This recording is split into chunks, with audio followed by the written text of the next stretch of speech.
علی مدد. جیسا کہ میں آپ کا میزبان سلامت علی ابڑو لاڑکانہ ٹی وی کے CEO چنگیز ابڑو اور اس کی ٹیم کی جانب سے پوری ٹیم کی جانب سے ملک کے مشہور نعت خواں قصیدہ خواں اور نواں خواں شاہد بلتستانی کو لاڑکانہ اور لاڑکانہ ٹی وی سسٹم کے اسٹوڈیو میں خوش آمدید کہتے ہیں اور شاہد بلتستانی ہمارے ساتھ موجود ہیں. آئیے ان سے کچھ بات چیت کرتے ہیں.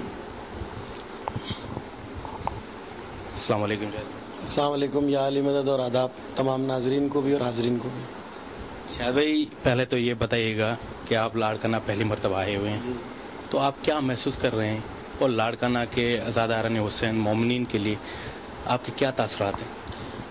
سب سے پہلے انتہائی مشکور و ممنون ہوں اہلیان لاڑکانہ کا، خصوصاً اس ادارے کا اور اس مدرسے کا کہ جس کے توسط سے آج میں آپ کی خدمت میں حاضر ہوا ہوں.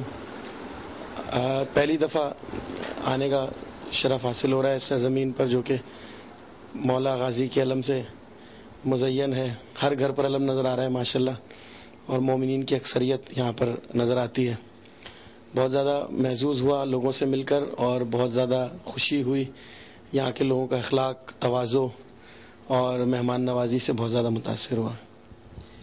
اچھا شاہد بھائی یہ بتائیے گا کہ آپ نے کیا سمجھ کے اس فیلڈ میں قدم رکھا اور کب رکھا جب آپ مولا علی مشکل کشا جہاں مطلب ان پنجتن پاک کی ثنا کرتے ہیں تو آپ کے اوپر کیا کیفیت طاری ہوتی ہے؟ دیکھیے اگر میرے ذاتی عقیدے کی بات کریں تو یقیناً کافی لوگ اس سے اتفاق بھی کریں گے کہ جب روز الست خالق نے تمام روحوں سے عہد لیا اور جس روح نے اس وقت محمد و آل محمد کی ولایت کا اقرار کیا تو وہ ساری روحیں ظاہری زندگی میں ظاہری انسانوں کی شکل میں مکتب تشیع میں پیدا ہو گئیں. اور جو ظاہراً مکتب تشیع میں نہیں بھی ہیں لیکن اگر محب محمد و آل محمد ہیں تو یہ اس بات کی بالکل ضمانت ہے کہ انہوں نے روز الست یعنی ازل میں ان کی روحوں نے مولا کی ولایت کا اقرار کیا تھا.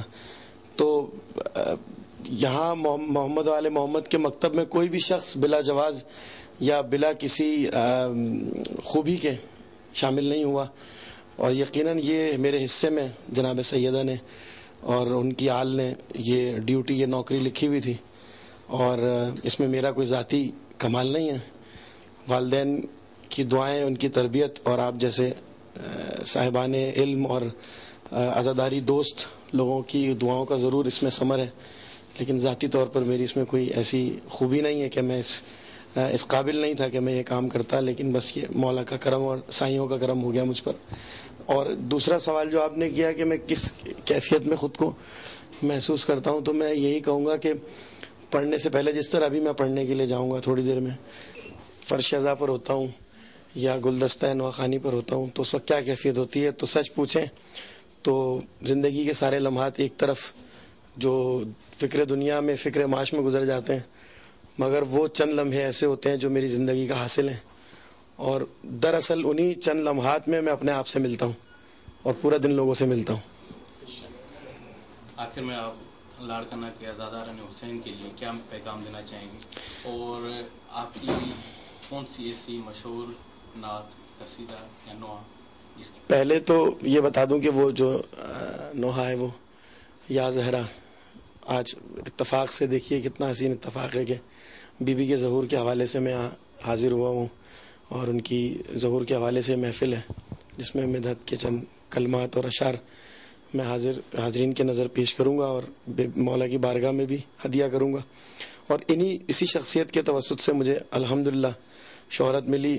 جس سیدہ کی ہم تمام مومنین دعائیں اسی سیدہ کے نام سے مجھے الحمدللہ تعارف ملا یہاں پر بھی اور بلکہ دونوں جہانوں میں مجھے الحمدللہ اس نام سے تعارف ملا اور بروز محشر بھی میرا انشاءاللہ وہی تعارف ہوگا. دوسری بات جہاں تک پیغام کی بات ہے تو میں یہ کہوں گا کہ جتنا ہو سکے مومنین کو یہ چاہیے کہ مشترکہ مسائل پر گفتگو کریں نہ کہ انفرادی مسائل پر گفتگو کریں. مشترکہ عقائد کو فروغ دیں، اپنے ذاتی عقیدے کو فروغ نہ دیں. اور جو بھی ہمارے متنازع مسائل ہیں جن کی کوئی بنیاد نہیں ہے، جن کا کوئی صرہ ہمیں نہیں ملتا تاریخ میں، ان کو اپنی ذاتی تحقیق تک یا ذاتی علم حاصل کرنے کی حد تک تو اس کو ڈسکس ضرور کیجیے، مگر ایسی کوئی بات پبلک میں نہ کیجیے جس سے ایک مجھ جیسا عام آدمی کوئی اپنا غلط یا صحیح جیسا بھی اپنا ذاتی عقیدہ بنا کر ایک نئی مذہب کو تشکیل دے دے. ہمیں اس وقت مضبوط ہونے کی ضرورت ہے، تو لہٰذا مشترکہ مسائل پر گفتگو کریں اور مشترکہ عقائد پر ایک دوسرے سے قریب ہونے کی کوشش کریں، اور اپنے مذہب کا ایسا امپریشن دوسرے ممالک اور دوسرے کلچر میں رہنے والے دوسرے مذاہب کے لوگوں پر دیں کہ جس سے اندازہ ہو کہ مکتب اہل بیت ایک آفاقی مکتب ہے. یہ کسی ایک گروہ کا یا کسی ایک انسان کے نظریے کا نام نہیں ہے، بلکہ پوری انسانیت کو سمیٹ دینے کا نام ہے، پوری انسانیت کی خدمت کرنے کا نام ہے.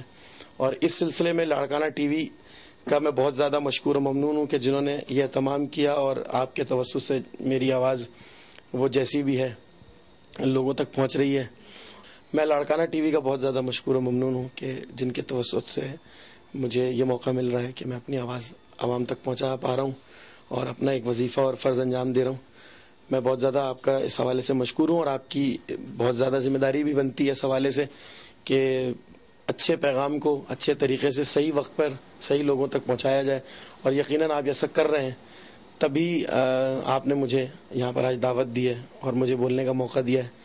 آپ اس سلسلے میں بہت اہم کردار ادا کر سکتے ہیں اور یقیناً کر رہے ہوں گے، اور میں دعا گو ہوں کہ انشاءاللہ مستقبل میں بھی آپ اس کردار کو بخوبی انجام دیتے رہیں اور مولا آپ کی توفیقات میں مزید اضافہ کریں. آخر میں چند اشعار.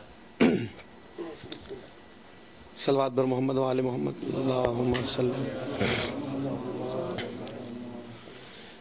اے میری بی بی تیرے در پہ استغاثہ ہے، تیرا ممنون میری شہزادی جہاں سارا ہے. یا زہرا یا زہرا یا زہرا یا زہرا. آپ سب کا بہت بہت شکریہ. خدا حافظ. با وفا ہے بہن بیردا میرے غازی کہاں ہو، تیری جاگیر سے چل پڑا قافلہ میرے غازی کہاں ہو. تجھ کو دیکھے بنا چین آتا نہیں، نو کے نیزہ پہ سر